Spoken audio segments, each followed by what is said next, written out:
Hello students, welcome to the English class of 10th standard. Today we will read Unit 5 Playing with Fire. इसका मतलब है आग से खेलना। इस लेसन में हम जानेंगे कि फटाके जब हम जलाते हैं तो एक प्रकार से हम आग से खेलते हैं। तो फटाके बनाए किस प्रकार जाते हैं, इसकी टेक्निक क्या है, इसमें कौन से केमिकल्स यूज़ होते हैं, उनके बनाने की रीति, इसकी खोज, अब इंडिया में कहाँ बनाए जाते हैं, ये सारा हम इस लेसन में जानेंगे। तो हम स्टार्ट करते हैं। One of our favorite festivals in India is Deepavali or Diwali as it is known in the north.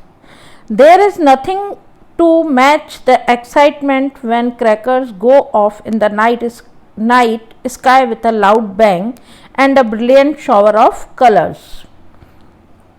हमारे फेवरेट फेस्टिवल्स तो बहुत हैं, उनमें से भारत में दीपावली जो है वो हमारा सबसे ज़्यादा प्रिय त्यौहार है और जिसको नॉर्थ साइड मतलब उत्तर भारत में दिवाली के नाम से जाना जाता है। इसमें जो एक्साइटमेंट होता है वो किसके साथ? क्रैकर्स के साथ। क्रैकर्स का मतलब होता है फटाके। आप वीडियो में भी देख रहे हैं, फटाके जल रहे हैं, अलग अलग कलर्स के बम फूट रहे हैं। देखो स्काई में जाके अलग अलग कलर्स की चमक दिखाई दे रही है। तो इनका जो एक्साइटमेंट होता है और जाके एक लाउड माना जोर की आवाज़ के साथ और अलग अलग कलर्स बिखेरते हुए आसमान में जब वो जाते हैं, उसका मुकाबला हम किसी से नहीं कर सकते। Many of us might wonder how these fireworks are made and what goes into them. हम में से बहुत लोगों को ये आश्चर्य होता होगा, हम सोचते भी होंगे कि ये फटाके बनते कैसे हैं और इनके अंदर ऐसा क्या डाला जाता है जिसकी वजह से ये आसमान में ऊपर की तरफ उठते हैं, एक प्रकाश बिखेरते हैं और उस प्रकाश के रंग भी अलग अलग होते हैं। The physics and chemistry of fireworks is as interesting as the sound and the light they emit.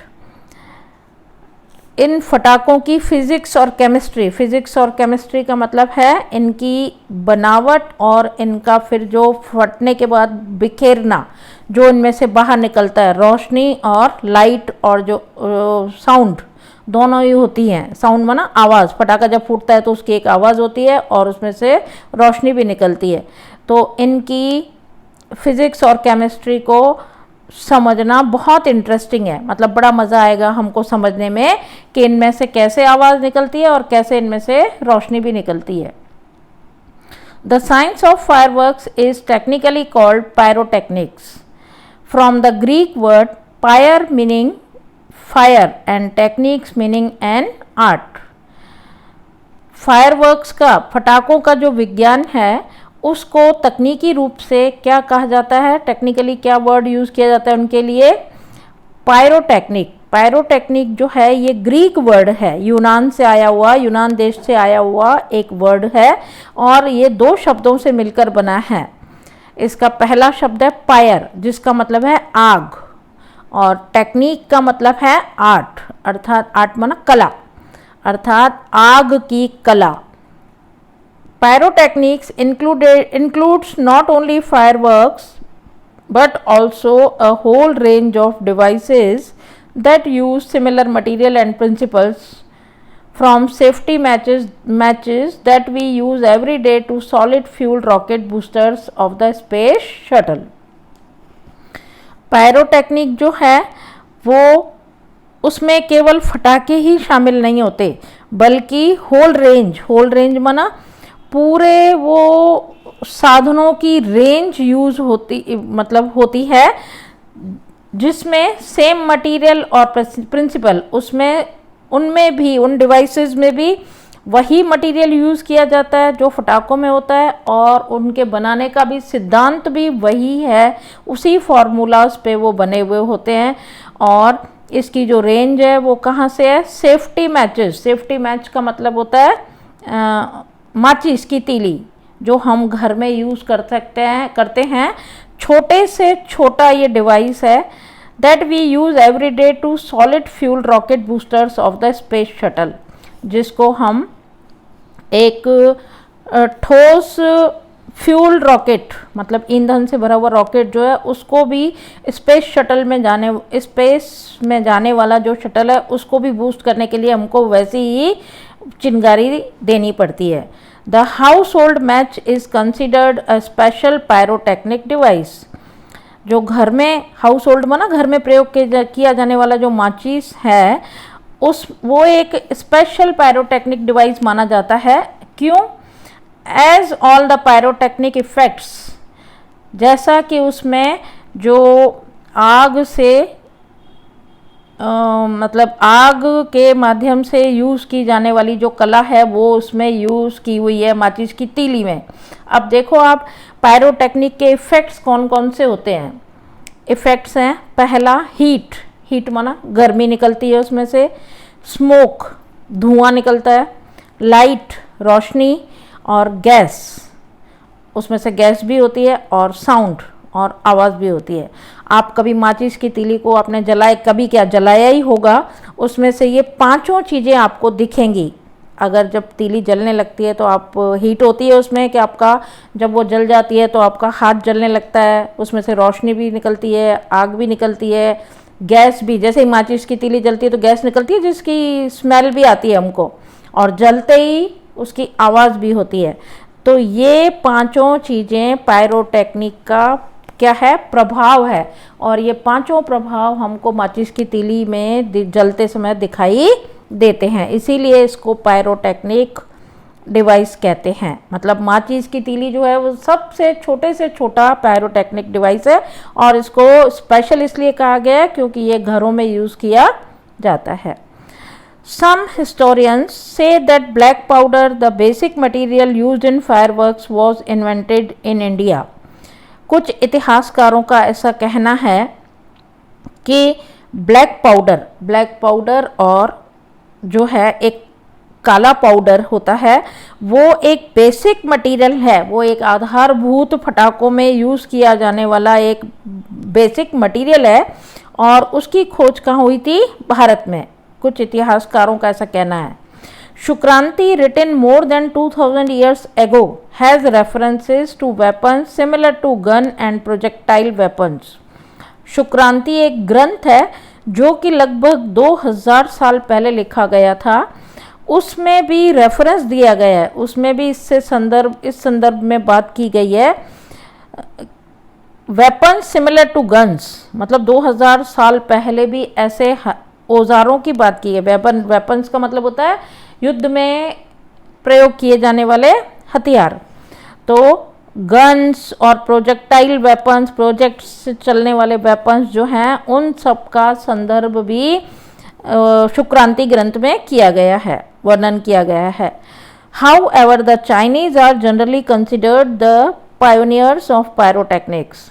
लेकिन अगर हम आगे चल के देखते हैं तो चाइना के लोगों को माना जाता है क्या, पायरोटेक्निक के संशोधक। पायोनियर्स का मतलब खोज करने वाले। They are said to have developed black powder more than 1000 years ago. ऐसा माना जाता है कि चाइना के लोगों ने लगभग 1000 साल पहले इस ब्लैक पाउडर की खोज की थी।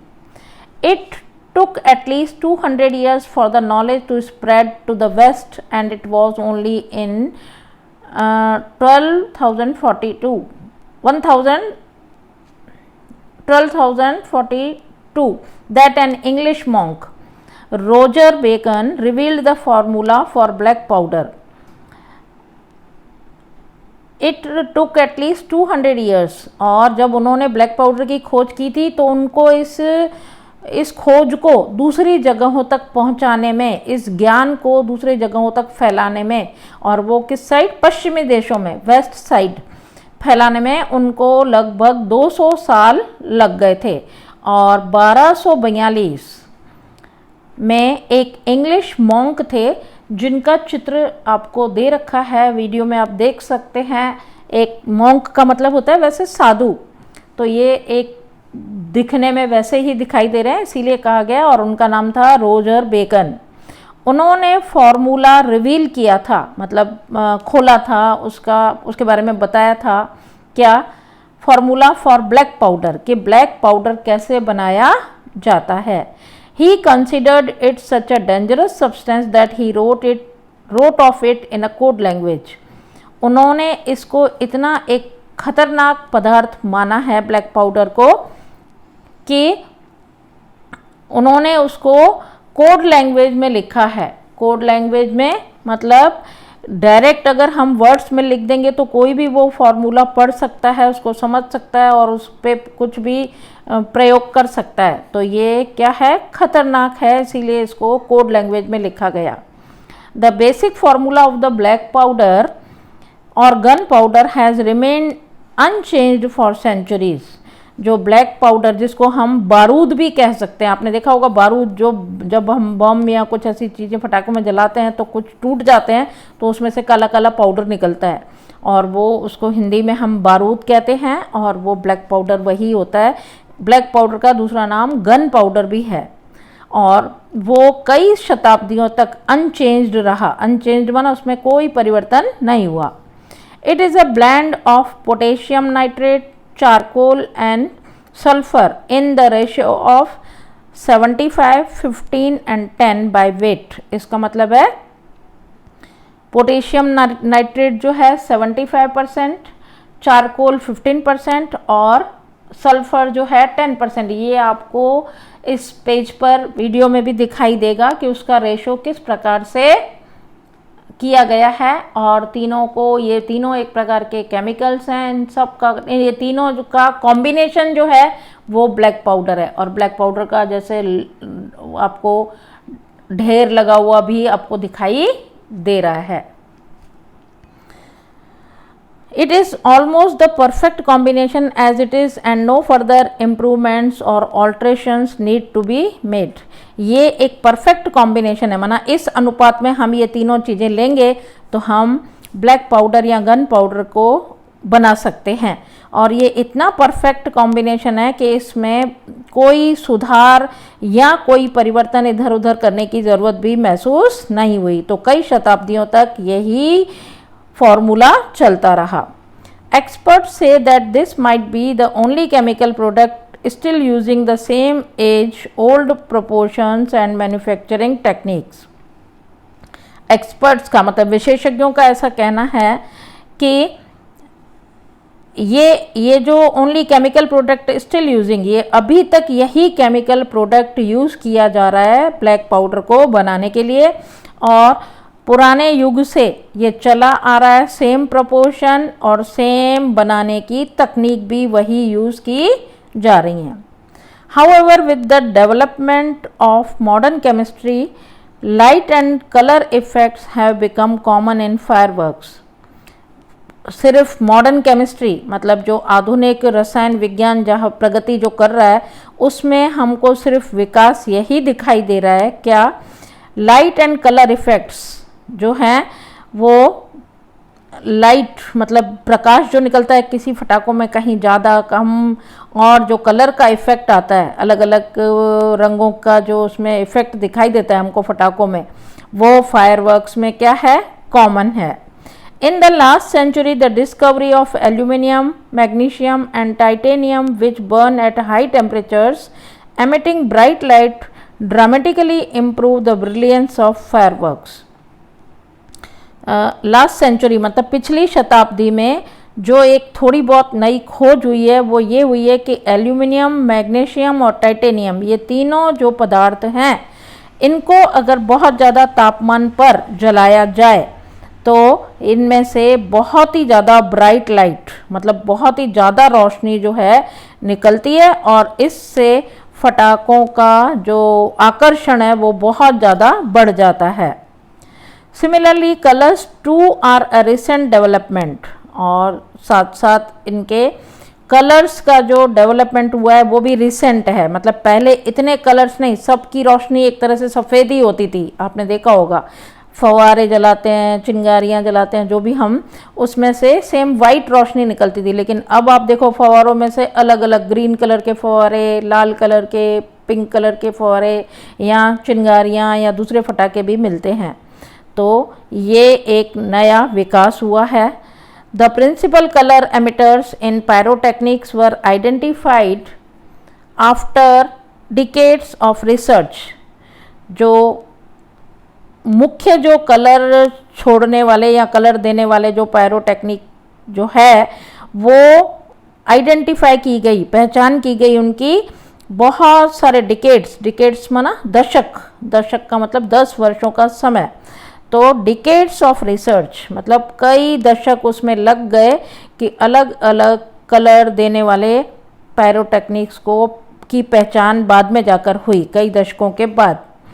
These colors are formed in one of two ways. इन रंगों का निर्माण किया गया दो तरीके से। वो कौन से दो तरीके थे? एक थे बिना गर्मी के कारण ल्यूमिनेसेंस और एक है इनकैंडिसेंस। तो ल्यूमिनेसेंस का मतलब है बिना गर्मी के कारण रोशनी या कलर देने वाले फटाके, और दूसरा है इनकैंडिसेंस का मतलब है गर्मी के कारण चमकने वाले, मतलब गर्मी, उनको हीट अगर दी जाए तो उसमें से जो चमक निकलती है उनको हम इनकैंडिसेंस कहते हैं। Incandescence light is produced when a substance is heated. गर्मी के कारण चमकने वाली जो रोशनी है वो कब उत्पन्न होती है? जब सब्सटेंस को, किसी पदार्थ को गर्म किया जाए। so much that it begins to glow, जिससे कि वो चमकना शुरू कर दे। Heat causes the substance to become hot and glow. Heat की वजह से वो पदार्थ जो है गर्म हो जाता है और चमकने लगता है। Initially emitting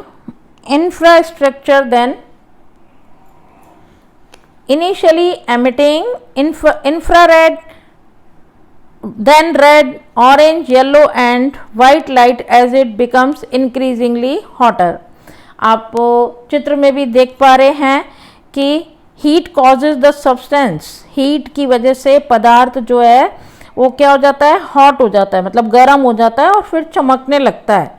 और इनिशियली एमिटिंग इंफ्रारेड, पहले धीरे धीरे आपने देखा होगा जो लोहार लोग होते हैं वो लोहे में से जब चीज़ों को आकार देते हैं तो वो उसको क्या करते हैं? गर्म करते हैं। गर्म करते ही वो क्या होने लगता है? इंफ्रारेड कहलाता है वो। उसके बाद धीरे धीरे वो बहुत ज़्यादा रेड हो जाता है, जब ज़्यादा तप जाता है तब रेड हो जाता है, फिर धीरे धीरे ऑरेंज जैसा कलर उसमें से दिखाई देता है, और फिर येलो, और उसके बाद फिर white light as it becomes increasingly hotter. जब बहुत ज़्यादा तप जाता है तब धीरे धीरे तपने के बाद वो ऐसे वाइट लाइट जैसा दिखाई देता है। आप चित्र में भी देख रहे हो, रेड, येलो, ऑरेंज शेड दिखाई दे रहे हैं, और लास्ट में जाके जब वो बहुत ज़्यादा तप गया है तो वाइट। और उसके बाद वो उसको लोहार लोग जो है वो पीटते हैं और उसको मतलब हथौड़ी मार के उसको मनचाहा आकार दे सकते हैं। When the temperature of a firework is controlled, the glow of its metallic substance can be manipulated to be desired color at the proper time. तो जो मेटेलिक सब्सटेंस होते हैं, कोई भी धातु का जो पदार्थ होता है, जब वो चमकने लगता है तो उसको हम अपनी मर्जी का can be manipulated to be desired colour at the proper time. Proper time पर हम उसको अपना मनचाहा मतलब उसको कलर भी दे सकते हैं। The principle behind any firework is that when heat is applied to fuel, principle का मतलब है सिद्धांत। ये सिद्धांत जो है फायरवर्क के पीछे जो काम करता है वो है कि जब heat is applied to fuel, किसी भी ईंधन को, फ्यूल क्या है? द गन पाउडर, वो एक प्रकार का ईंधन है, उसको अगर हम गर्मी देंगे, हीट देंगे तो क्या होता है? इट बर्न्स यूजिंग ऑक्सीजन, और वो ऑक्सीजन का उपयोग करके और जलने लगता है। However because the fuel is packed tightly to keep the heat, इसको जब हम बनाते हैं फटाकों को तो उनको जलने के लिए ऑक्सीजन चाहिए होती है, और उसमें फटाकों में हम गन पाउडर को क्या करते हैं?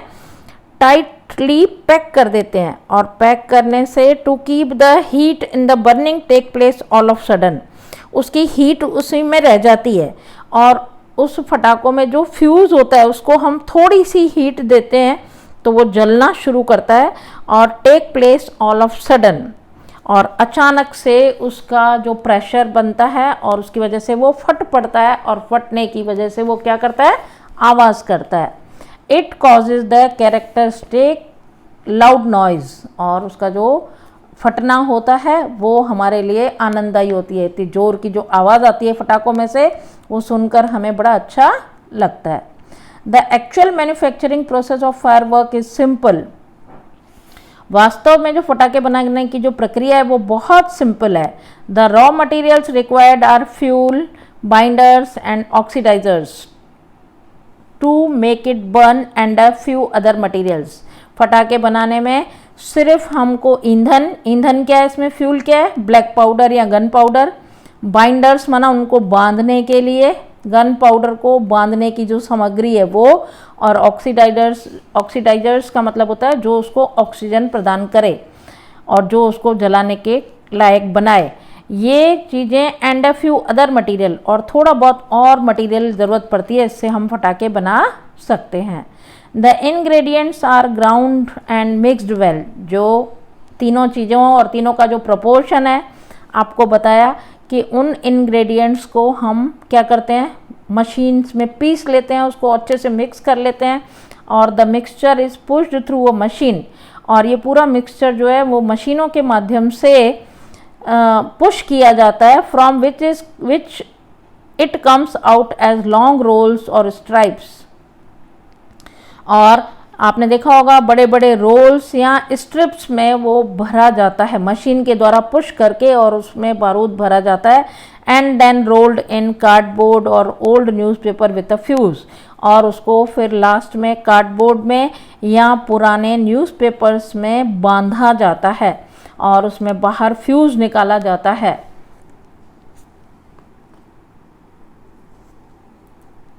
फ्यूज़ निकाला जाता है, और उस फ्यूज़ को ही हम जरा सी हीट देते हैं, चिंगारी से, मोमबत्ती से आप लगा के आते हो ना आग, और फिर वो फटाका जलने लगता है। उसमें देखते हो जब बम फटने के बाद उसमें से अंदर से न्यूज़पेपर के टुकड़े ही निकलते हैं, बस वो मशीन के माध्यम से उनमें टाइट गन पाउडर पैक किया जाता है, और ऑक्सीडाइजर्स और जो भी उसमें बाइंडर्स लगाए डाले जाते हैं, और उनसे वो फटाके तैयार होते हैं।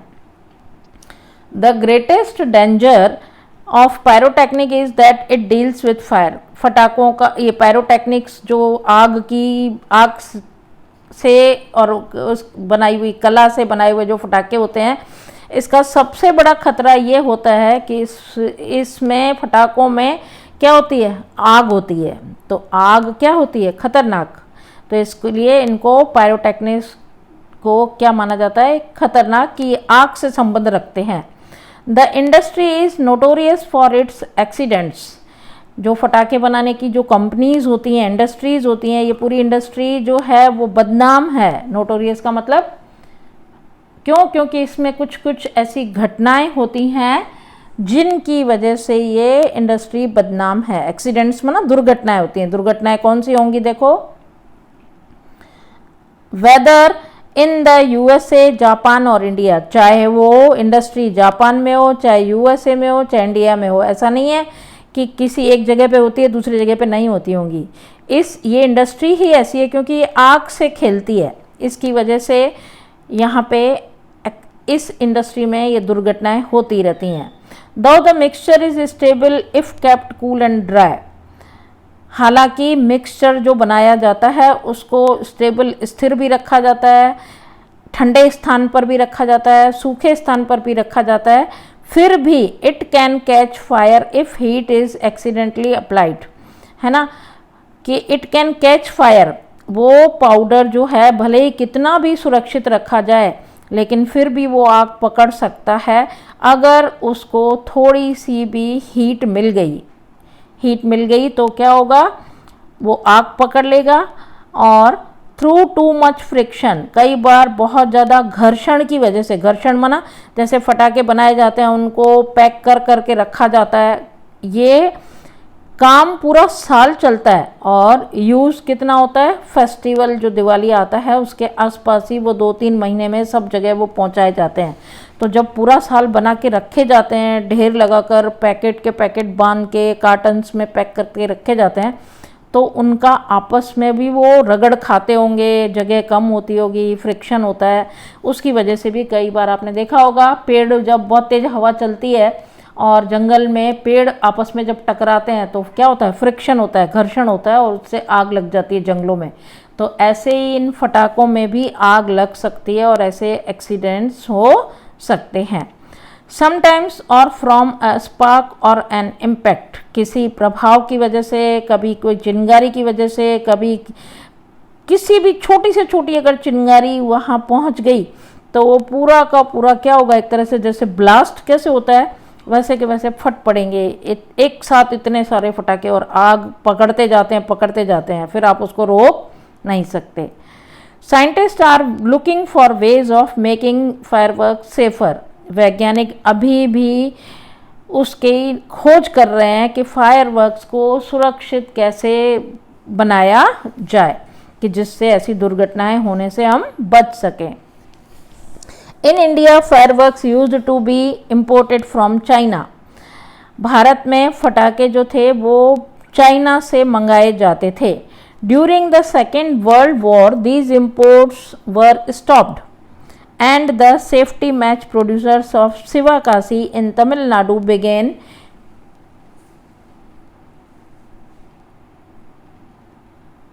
began manufacturing fireworks for Deepavali। तो पहले चाइना से हम इंडिया वाले मंगाते थे, लेकिन सेकेंड वर्ल्ड वॉर जब हुआ, द्वितीय विश्व युद्ध, उसके बाद इन आयातों को रोक दिया गया और जो माचिस बनाने वाली इंडस्ट्रीज थी, कहाँ पे, तमिलनाडु में, एक तमिलनाडु राज्य में एक शिवाकाशी नाम का की जगह है, उस पर वहाँ पर माचिस बनाए जाते थे। उसी इंडस्ट्री ने इस फटाके बनाने का काम भी अपने हाथों में ले लिया।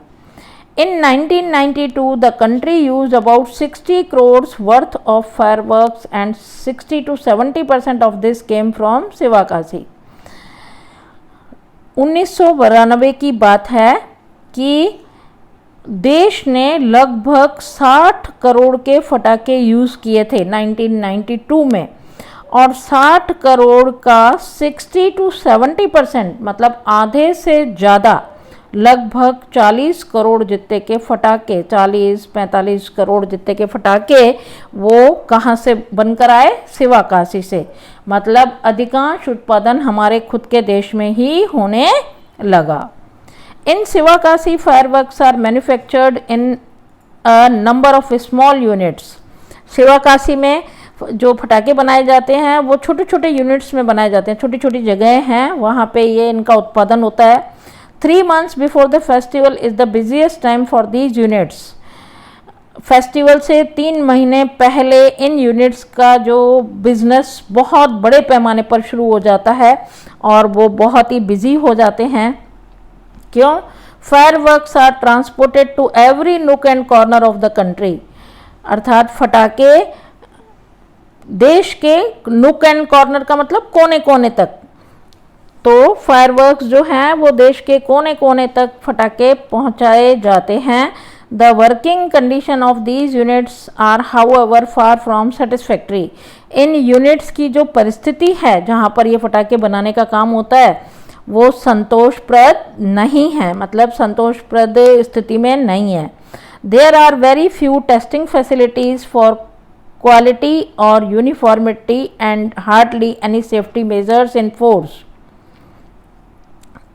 जो टेस्टिंग फैसिलिटी होती है, जो टेस्टिंग माने इनकी पहले टेस्ट भी तो करते हैं हर चीज़ को, उसके बाद ही जब क्वालिटी कंट्रोल एक डिपार्टमेंट होता है वहाँ पे इनका टेस्ट किया जाता है। तो जो वो फैसिलिटीज़ हैं टेस्ट करने की उनकी, और प्लस यूनिफॉर्मिटी का मतलब होता है एक समानता, तो इन चीज़ों को मेंटेन करने के लिए वहाँ पे बहुत कम फैसिलिटीज़ हैं। और दूसरा सेफ्टी मेजर्स माना सुरक्षा के भी बहुत कम कदम उठाए गए हैं। This is why we hear of accidents in Sivakasi year after year.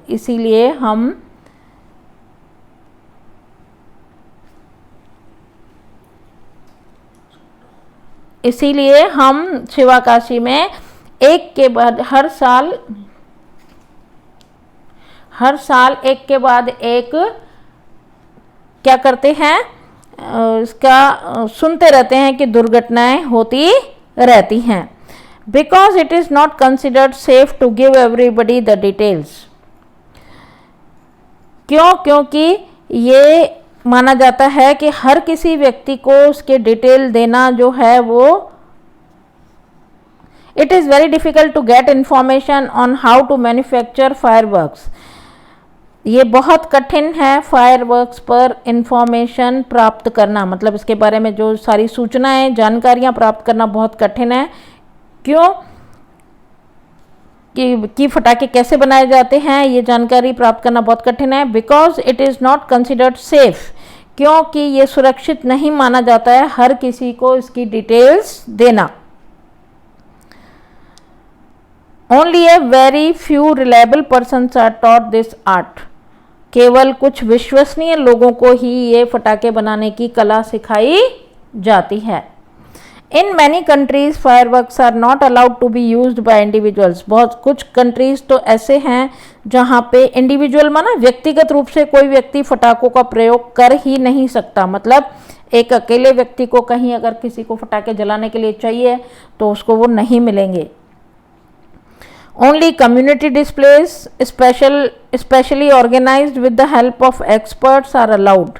कुछ समुदायों में जहाँ पे जैसे पूरी कम्युनिटी ने मिलके कोई फटाकों का शो रखा है और वो खास करके एक्सपर्ट्स की हेल्प से वो शो रखे जाते हैं, ऐसा ही किया जाता है। कुछ देशों में तो ऐसा रूल बना हुआ है। A great deal of care is taken for safety.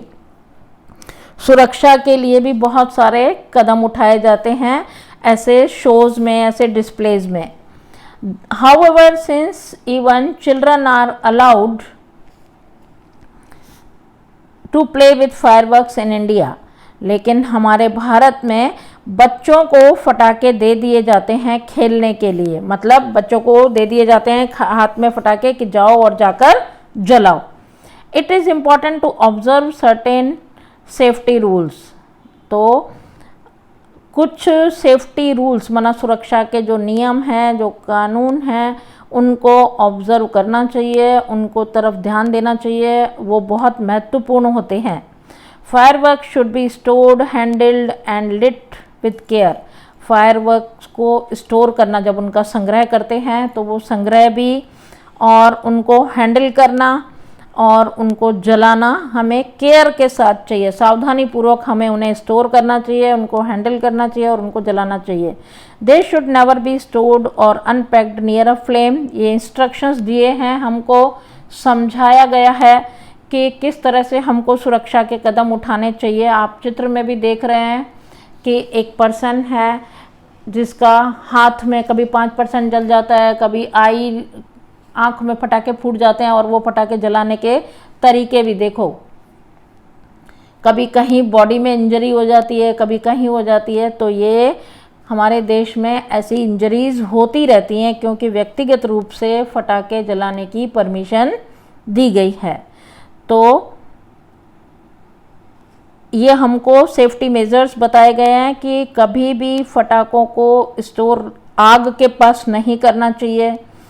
उनको फ्लेम का मतलब होता है जो लपट, आग की जो लपटें हैं उनके पास कभी भी, जैसे किचन में गैस जल रही हो और वहीं पे हमने प्लेटफॉर्म के पास जाकर फटाके खोल दिए तो वो बारूद अगर इतना स्ट्रांग है तो वो आग पकड़ सकता है।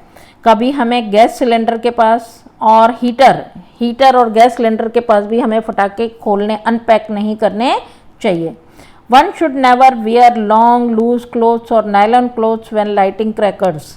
फटाके जलाते समय हमें ये भी ध्यान रखना चाहिए कि हमें कभी भी लंबे, मतलब बहुत ज़्यादा लंबे लेंथ जिसकी ज़्यादा हो, ऐसे कपड़े, ढीले कपड़े और नायलॉन के कपड़े नहीं पहनने चाहिए फटाके जलाते समय। क्यों क्योंकि जैसे हम फटाके जला रहे हैं, हमने चुन्नी लगाई हुई है, हमारा कुर्ता बहुत लंबा है, तो कहीं किसी कोने ने आग पकड़ ली तो वो चिपक सकते हैं हमारी बॉडी के। नायलॉन के कपड़े भी चिपक सकते हैं हमारी बॉडी से और इंजरी ज़्यादा हो सकती है।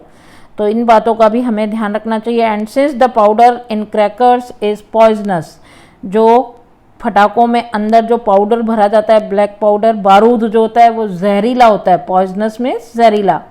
दे should never be carried loose in your pocket और योर हैंड। कुछ बच्चे जो हैं फटाके या छोटे छोटे बम जो हैं वो जेबों में भी डाल देते हैं, अपनी अपनी जेब में डाल देते हैं। तो ना पॉकेट में डालना चाहिए, ना हाथ में पकड़ने चाहिए। Also firework should never ever be lit inside a house. और कभी भी फटाके घर के अंदर नहीं जलाने चाहिए। Never bend over a firework. आप देखो फटाके जलाने का तरीका भी, एक बच्चा जो है वो फटाके के मतलब जलाने के लिए उसके झुक गया है, काफ़ी झुक गया है, झुक के और वो जला रहा है, तो उसकी जो फ्लेम निकलेगी, लपट निकलेगी, वो उसके फेस पे लग सकती है। कई बार हाथ में पकड़ के जलाते हैं, है ना। तो ये सब नहीं करके जो लास्ट में दिया हुआ है वो राइट तरीका है कि थोड़े दूर खड़े रहो, टाइट कपड़े पहनो और अपना मुंह फेस जो है वो ऊपर की तरफ रखो और दूर से आग लगाओ। तो हम फटाके जलाने का सही तरीका अपना के इंजरीज से बच सकते हैं।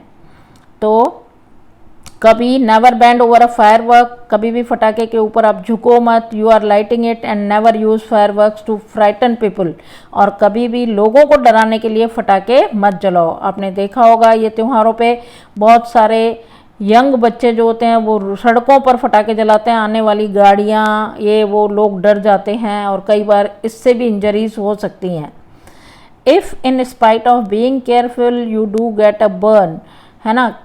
ऐसा होता है कि if in spite of being careful, अगर इतना केयरफुल रहने के बाद भी अगर आप कभी जल जाते हो या आपकी बॉडी को कुछ इंजरी हो जाती है तो go to a doctor instead of applying oil और ऑइंटमेंट। कोई भी तेल लगाने या कोई ट्यूब लगाने की बजाय आप तुरंत डॉक्टर के पास जाओ। With care and consideration we can make our favourite festival as much safer one. इन सब सावधानियों के बावजूद भी, ये सब कंसिडर करने के बाद, केयर करने के बाद हम अपने फेवरेट फेस्टिवल को और ज़्यादा सुरक्षित बना सकते हैं। ये लेसन यहीं पे ख़त्म हो रहा है, लेकिन इस पूरे लेसन को एक प्रैक्टिकली समझाने के लिए कि इसमें किस तरह के केमिकल्स यूज़ होते हैं, कलर्स कैसे डाले जाते हैं, इसमें से रोशनी कैसे निकलती है, ये सारा प्रैक्टिकली समझाने के लिए मैंने आपके लिए एक वीडियो तैयार किया है। उस वीडियो को आप सुनकर और देखकर इस लेसन को आप और अच्छी तरह से समझ सकेंगे। तो अब स्टार्ट होता है वो वीडियो इंडिया में हम जिसको सब आप अच्छे बचपन से से ही सुने। दिवाली के टाइम पटाखे देखते आ रहे हैं और कभी ना कभी हम सभी ने ये भी ज़रूर सोचा है कि आखिर ये पटाखे बनते कैसे हैं और इनमें होता क्या है। तो अगर आप भी ये सब जानना चाहते हैं तो आप बिल्कुल सही जगह आए हैं, क्योंकि इस वीडियो में पहले मैं आपको बताऊंगा कि ये पटाखे बनते कैसे हैं, इनमें होता क्या है और इनमें जो आप कलरिंग देखते हैं, अलग अलग कलर के पटाखे, एरियल फायरवर्क्स, वो कलर्स कैसे डाले जाते हैं। और उसके बाद मैं आपको बताऊंगा कि ये गवर्नमेंट का ग्रीन क्रैकर इनिशिएटिव क्या है जो गवर्नमेंट ने लिया है पोल्यूशन को कंट्रोल करने के लिए। तो चलिए फ्रेंड्स, वीडियो को स्टार्ट करते हैं। अब ये तो हम सभी जानते हैं कि फायरवर्क्स में यूज़ होता है गन पाउडर। पहले के टाइम में गन पाउडर यूज़ होता था वेपन्स और बॉम्ब्स बनाने में मोस्टली, लेकिन जब से मॉडर्न वेपन्स आए हैं तब से इसका यूज़ थोड़ा कम हो गया है और लिमिट होकर रह गया है फायरवर्क्स बनाने में। और फ्रेंड्स, ये बात जान के आप हैरान हो जाएंगे कि गन पाउडर है इंसान के द्वारा बनाया गया पहला एक्सप्लोजिव, और ये माना जाता है कि इसकी इन्वेंशन हुई थी चाइना में अराउंड 9th सेंचुरी के आसपास। लेकिन भला ये गन पाउडर होता क्या है, ये बनता कैसे है? तो फ्रेंड्स, ये बनता है 3 केमिकल से, सल्फ़र, चारकोल और पोटेशियम नाइट्रेट। ये देखने में एक ब्लैक पाउडर जैसा लगता है, इसलिए इसको ब्लैक पाउडर भी कहा जाता है। और फ्रेंड्स, जब ये जलता है तो इसमें चेन रिएक्शन होता है और बेसिकली होता क्या है कि सल्फ़र और चारकोल काम करते हैं फ्यूल का और पोटेशियम नाइट्रेट काम करता है ऑक्सीडाइज़र का। जब पोटेशियम नाइट्रेट को मिलती है हीट तो ये प्रोड्यूस करता है ऑक्सीजन। इस प्रोड्यूस हुए ऑक्सीजन से सल्फ़र भी आग पकड़ लेता है और बड़ी तेज़ी से इस रिएक्शन के टेम्परेचर को ऊपर ले जाता है और अब तक इतनी हीट जनरेट हो चुकी होती है जिससे कि चारकोल भी अब जलने लगता है। और इस गन पाउडर को अगर आप किसी कंटेनर या आइसोलेटेड बॉक्स में डाल के अंदर से उसे आग लगा दें तो उस बॉक्स के अंदर, उस कंटेनर के अंदर इतनी हीट और इतनी एनर्जी रिलीज़ होगी कि आपके देखते ही देखते वो फट पड़ेगा, जैसे कि हमारे इस सुतली बम या फिर आलू बम में होता है। तो फ्रेंड्स, अब हमें गन पाउडर का पता है, तो अब बात करते हैं एरियल फायरवर्क्स रॉकेट्स की। तो फ्रेंड्स, रॉकेट्स में बेसिकली गन पाउडर के शेल्स डाले जाते हैं। इन शेल्स को स्टार्स भी कहा जाता है और ये बेसिकली होती हैं गन पाउडर की बनी हुई छोटी छोटी बॉल्स। और इसमें होता क्या है, नीचे होता है एक फ्यूज़, उसके ऊपर एक कंटेनर होता है जिसमें होता है गन पाउडर और उसके अंदर एक और बड़ा आइसोलेटेड कंपार्टमेंट होता है जिसके अंदर ये शेल्स और गन पाउडर भरा जाता है। और जैसे ही हम इस फ्यूज़ में आग लगाते हैं और ये इस फर्स्ट कंपार्टमेंट तक पहुंचता है तो इससे प्रोड्यूस होती है काफ़ी सारी हीट और एनर्जी जो रॉकेट को आसमान तक लेके जाती है। और जब तक ये रॉकेट आसमान तक पहुंचता है तब तक फ्यूज़ अंदर वाले आइसोलेटेड कंपार्टमेंट तक पहुंच जाता है जो कि फिर ब्लास्ट हो जाता है। ब्लास्ट होते ही ये सारे शेल्स अलग अलग डायरेक्शन में फैल जाते हैं और आपको देखने को मिलते हैं कुछ ब्यूटीफुल दृश्य। अब आप पूछ सकते हैं कि सर, पटाखों में तो कलर्स भी होते हैं, तो वो कहाँ से आते हैं? तो वो आते हैं फ्रेंड्स केमिकल कंपाउंड से। अब ये केमिकल कंपाउंड्स क्या होते हैं? जिन लोगों का केमिस्ट्री बैकग्राउंड नहीं है उन्हें मैं बता दूं कि जब हम दो या दो से ज़्यादा केमिकल्स को मिला के एक सिंगल केमिकल या मिक्सचर बना लेते हैं तो उस मिक्सचर को कहते हैं केमिकल कंपाउंड। और कलरिंग के लिए अलग अलग केमिकल कंपाउंड्स का यूज़ किया जाता है। जिन लोगों ने स्कूल में कभी केमिस्ट्री लैब में एक्सपेरिमेंट करे होंगे उन्हें पता होगा कि अलग अलग केमिकल्स हीट मिलने पे अलग अलग कलर्स रिलीज़ करते हैं। और फायरवर्क्स में भी कलरिंग के लिए इन्हीं केमिकल कंपाउंड्स का यूज़ किया जाता है। जो ब्लू कलर आप देखते हैं वो आता है कॉपर ऑक्साइड से, रेड कलर आता है स्ट्रोंशियम क्लोराइड से, येलो या फिर ऑरेंज कलर आता है सोडियम सिलिकेट से या फिर कैल्शियम नाइट्रेट से या फिर कैल्शियम कार्बोनेट से। उसी तरह से ग्रीन कलर आता है बेरियम एसीटेट से एंड सो ऑन। और गन पाउडर शेल्स पे इन्हीं कंपाउंड्स की कोटिंग करी जाती है जिससे आपको कलरफुल फायरवर्क्स देखने को मिलते हैं। तो आइए अब बात करते हैं कुछ क्लासिकल पटाखों की जो हम बचपन से देखते आ रहे हैं। मैं नहीं जानता आप में से कितने लोगों ने इस आलू बम की रस्सी को खोल के देखा है, लेकिन जब आप इसकी रस्सी को खोलते हैं तो इसके अंदर आपको मिलता है एक कंटेनर। उस कंटेनर के अंदर होता है गन पाउडर। और सिमिलरली जो हमारा ये बिजली बम होता है उसमें होती हैं पेपर की ट्यूब्स जिनके अंदर गन पाउडर भरा जाता है।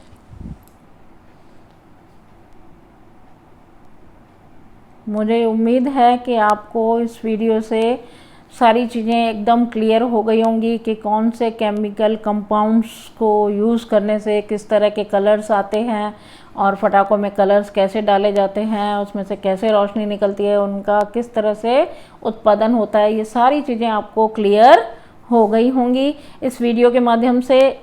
एकदम ऐसा लगता है कि सब कुछ पूरा लेसन ही हमें अच्छे से समझ में आ गया। तो आपको एक बार में नहीं समझ में आता है तो फिर से दोबारा भी आप इसको देख सकते हैं, रिपीट कर सकते हैं। और नेक्स्ट पेज पे आपको एडिशनल ग्लॉसरी भी दी हुई है और उसको आप अपनी नोटबुक में नोट करें। और ये लेसन यहीं ख़त्म होता है। और मैं आपसे कहना चाहूँगी कि इस बार आप ऐसा एक अपने आप से ही, जैसे हमने पिछले साल भी पटाखे हमें जलाने के लिए मना किया गया था कि बहुत ज़्यादा एनवायरमेंटल पॉल्यूशन होता है, तो इस पॉल्यूशन को कम करने में हमारा भी कुछ ना कुछ योगदान, कंट्रीब्यूशन होना चाहिए। तो इस बार भी हम यही करेंगे क्योंकि पहले से ही हम काफ़ी तकलीफ़ों से गुज़र रहे हैं। तो इस बार भी अभी दिवाली आने में कुछ ही टाइम है, तो हम अपने आप एक मन से ये क्या कहेंगे, say no to fire crackers this Diwali. और ये लेसन यहीं ख़त्म होता है। और हम नेक्स्ट इस लेसन की वर्कबुक की एक्सरसाइज के साथ मिलेंगे नेक्स्ट वीडियो लेक्चर में। Thank you.